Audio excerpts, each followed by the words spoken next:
కూకట్పల్లి కల్తీ కల్లు ఘటనలో బాధితుల సంఖ్య 44కు చేరింది. నిమ్స్లో 31 మంది, గాంధీ ఆసుపత్రిలో 6గురు చికిత్స అందిస్తున్నారు. వివిధ ప్రైవేట్ ఆసుపత్రుల్లో 7గురు బాధితులు చికిత్స పొందుతున్నారు. నిమ్స్లో కల్తీ కల్లు బాధితులను మంత్రి దామోదర్ పరామర్శించారు. గాంధీ నిమ్స్లో ఉన్న వారి ఆరోగ్యం నిలకడగానే ఉందని ఆయన తెలిపారు. ఘటనపై పూర్తి స్థాయిలో విచారణ జరుగుతుందని, బాధితులపై కఠిన చర్యలు తీసుకుంటామన్నారు ఆయన.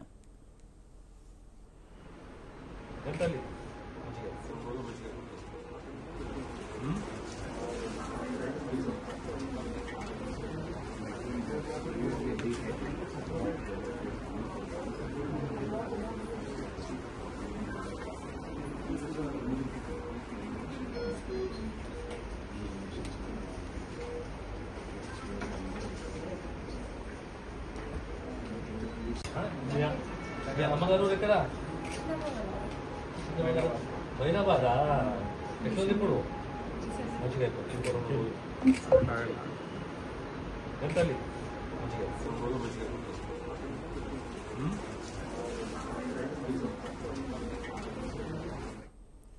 కూకట్పల్లి కల్తీ కల్లు ఘటనలో బాధితుల సంఖ్య 44కు చేరింది. నిమ్స్లో 31 మంది, గాంధీ ఆసుపత్రిలో 6గురు చికిత్స అందిస్తున్నారు. వివిధ ప్రైవేట్ ఆసుపత్రుల్లో 7గురు బాధితులు చికిత్స పొందుతున్నారు.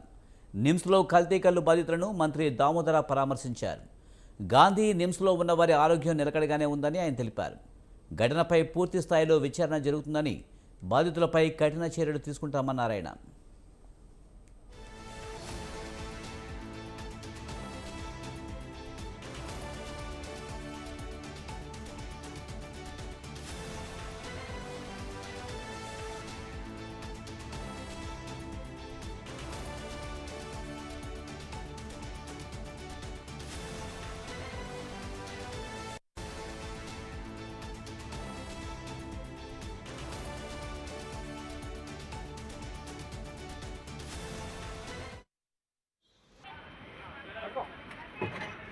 బాగా ఎట్లుంది ఇప్పుడు మంచిగా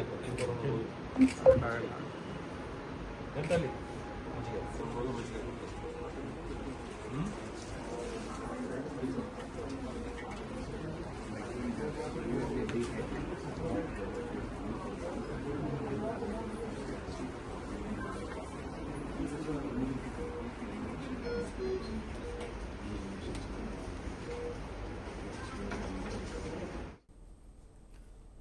కూకట్పల్లి కల్తీ కల్లు ఘటనలో బాధితుల సంఖ్య 44కు చేరింది. దీనిపై మరింత సమాచారాన్ని మా కరెస్పాండెంట్ విశాల్ అందిస్తారు. విశాల్, కూకట్పల్లి కల్తీ ఘటనకు సంబంధించి పూర్తి అప్డేట్స్ ఏంటి? రైట్ విజయ్, హైదరాబాద్ కూకట్పల్లిలోని కల్తీ కల్లు ఘటనకు సంబంధించి బాధితుల సంఖ్య పెరుగుతోంది. అదేవిధంగా మృతుల సంఖ్య కూడా పెరిగింది. ముఖ్యంగా హైదరాబాద్ లోని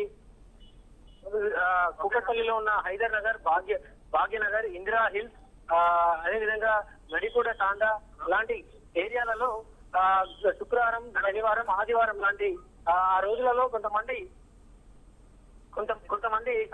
ఆ ప్రాంతాలలో ఉన్న కళ్ళు తాగారు. ఆ కళ్ళు తాగడంతో వాళ్ళకి తీవ్ర అస్వస్థతకు లోనయ్యారు. దీంతో స్థానిక హాస్పిటల్కి తరలించి ఆ తర్వాత కొంతమందిని మరికొంతమందిని నిమ్స్కి తరలించారు. ప్రస్తుతం ఈరోజు వైద్యారోగ్య శాఖ మంత్రి దామోదర్ రాజనరసింహ, అదేవిధంగా బీజేపీ రాష్ట్ర అధ్యక్షుడు ఎమ్మెల్సీ రామచంద్రరావు కూడా వచ్చి ఇక్కడ బాధితులను పరామర్శించారు.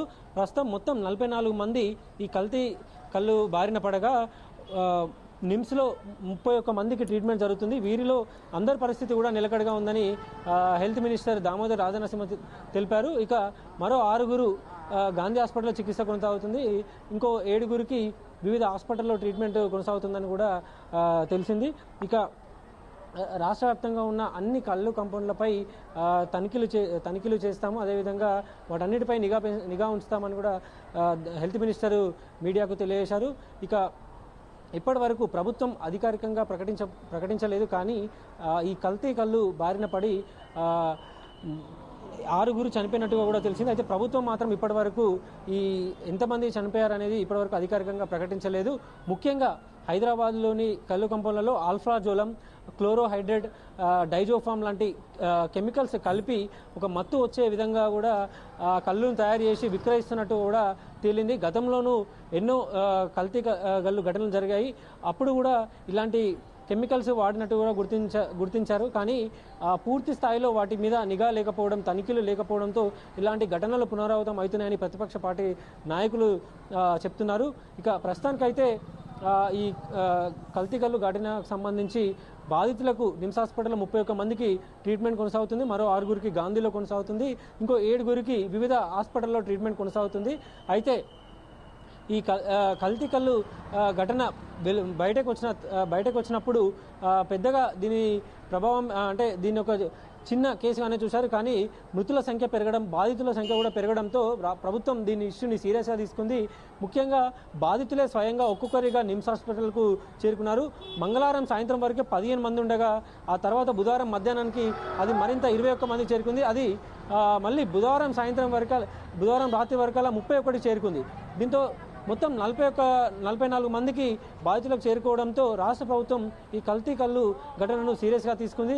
ఇక భవిష్యత్తులో ఇలాంటి ఘటనలు జరగకుండా చర్యలు తీసుకుంటామని కూడా తెలుపుతోంది. ఇక ముఖ్యంగా కల్తీ కల్లు ఘటనలో కెమికల్స్ సాధారణంగా మద్యం, బీర్లు కానీ ఇతర మందులు అన్నీ కూడా కొంచెం ఎక్కువ రేట్లు ఉంటాయి. కానీ ఈ కళ్ళు దగ్గరికి వచ్చేసరికి ఒక సీసా కొంత తక్కువ రేటుకే దొరుకుతుంది. దీంతో కూడా ఎక్కువ మంది మధ్యతరగతి కంటే దిగువ ఉన్న వాళ్ళు ఈ కళ్ళుకు అలవాటు పడడం, కళ్ళు కంపల్లో దొరికే కళ్ళుకి ఎక్కువగా తీసుకుంటుంటారు. అయితే వాళ్ళని ఆసరాగా తీసుకొని నిర్వాహకులు కొన్ని కెమికల్స్ కలిపి కళ్ళును తయారు చేసినట్టు కూడా తేలింది. ఎందుకంటే కళ్ళు తాగేవారి సంఖ్య ఎక్కువగా ఉంటుంది. కానీ కళ్ళు తయారవ్వడం మాత్రం చెట్లు కొంచెం తక్కువగా ఉంటాయి. ఆ చెట్ల నుంచి వచ్చే తయారయ్యే కళ్ళు కొంచెం తక్కువగా ఉంటుంది. దీంతో డిమాండ్ ఎక్కువగా ఉండడంతో కల్తీ కళ్ళును తయారు చేస్తున్నట్టు కూడా తేలింది. గతంలోనూ ఎన్నో సంఘటనలు తేలింది. ఇదే ఏడాది ఏప్రిల్లో కామారెడ్డిలో కల్తీ కళ్ళు ఘటన ద్వారా దాదాపు 60 మంది పైగా అస్వస్థతకు లోనయ్యారు. అక్కడ హాస్పిటల్లో ట్రీట్మెంట్ తీసుకున్నారు. అప్పుడు కూడా ఇలాంటి కెమికల్స్ వాడుతున్నట్టే కూడా తేలింది. అయితే ప్రభుత్వం ఆ ఘటనను సీరియస్గా తీసుకోకుండా ఉండడం వల్లనే ఇలాంటి ఘటనలు పునరావృతం అవుతున్నాయని కూడా ప్రతిపక్ష పార్టీల నాయకులు ప్రభుత్వాన్ని విమర్శిస్తున్నారు. ప్రస్తుతానికైతే నిమ్స్ హాస్పిటల్లో 31 మందికి ట్రీట్మెంట్ కొనసాగుతుంది. ఒక 3గురికి మాత్రం ప్రత్యేక పర్యవేక్షణలో వారికి ట్రీట్మెంట్ ఇస్తున్నారు. Vijay. Right, thank you Vishal. Hospital పాలైన అందరి ప్రత్యేకంగా నిమ్స్లో 31 మంది, గాంధీలో 6గురు, ఇతర హాస్పిటల్లో 7 మంది. ఈ సంఘటన జరిగింది 6th, 7th నైట్ 4 డేస్లో. 8th మా దృష్టికి వచ్చింది. సో ఈరోజు పరిస్థితి అందరు పేషెంట్స్ స్టేబుల్గా ఉన్నారు. 4 పేషెంట్స్ కొద్దిగా రీనియల్ ఇబ్బందులతో ఉన్నారు, డయాలసిస్ మీద ఉన్నారు. రేపు నుంచి డిశ్చార్జ్ మొదలవుతుంది. బహుశా ఒక 2-3 రోజులలో 4 రోజులలో అందరినీ డిశ్చార్జ్ చేస్తాము. గాంధీలో ఉన్న పేషెంట్సే కానీ, నిమ్స్లో ఉన్న పేషెంట్సే కానీ అందరూ కూడా స్టేబుల్. ఇది కల్తీ కల్లు అనేది జరగకూడదు. ఇది జరిగింది. దీనిపైన ప్రభుత్వం కఠినంగా వ్యవహరిస్తుంది. ఇక ఓవరాల్గా మాత్రం ఎఫెక్టెడ్ 44, అందులో అందరూ స్టేబుల్గా ఉన్నారు. మా దగ్గర ఉన్న వాళ్ళు 31+6 37. ప్రైవేట్ హాస్పిటల్ ఇంకో 7గురు ఉన్నారు. అందరి కండిషన్ కూడా స్టేబుల్ ఉన్నది, అబ్సల్యూట్ స్టేబుల్ ఉన్నది.